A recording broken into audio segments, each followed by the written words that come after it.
Shikarpur police की बड़ी कार्रवाई, 3 मुगवी बाजियाब, 1 इनाम याफ्ता डाकू गिरफ्तार। एसएसपी शिकारपुर का एसएसपी ऑफिस में अहम प्रेस कॉन्फ्रेंस के दौरान कहना था कि आईजी सिंध रफत मुख्तार राजा की जानिब से इश्तिहारी और मफरूर मुलजिमान की गिरफ्तारी के हवाले से मुहिम जारी है। तश्कील दी गई टीम में डीएसपी सिटी, एसएचओ न्यू फौजदारी, एसएचओ लकी गेट, सीआईए पासबान और 15 के इंचार्ज शामिल हैं।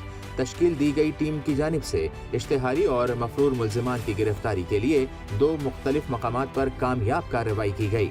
कार्रवाई के दौरान कोट शाहू के कच्ची के इलाके से 3 हफ्ते कबल अगवा होने वाले 3 नान बाइयों को बाहिफाजत बाजियाब करा लिया गया। दूसरी बड़ी कार्रवाई के दौरान तश्कील दी गई टीम ने तलाश ऐप के जरिए छोटी बेगारी पर स्नैप चेकिंग के दौरान एक इनाम याफ्ता डाकू जो के 14 मुकदमात में मतलूब था गिरफ्तार कर लिया। गिरफ्तार मतलूब डाकू इब्राहिम वल्द अल्लाह वरायो मारफानी है, जबकि सिंध हुकूमत की जानिब से गिरफ्तार डाकू की सर की कीमत 10 लाख रुपए रखी गई थी। एसएसपी शिकारपुर का कहना था कि शिकारपुर में हर मुजरिम के खिलाफ सख्त कार्रवाई अमल में लाई जाएगी। गिरफ्तार डाकू से मजीद तफ्तीश जारी है।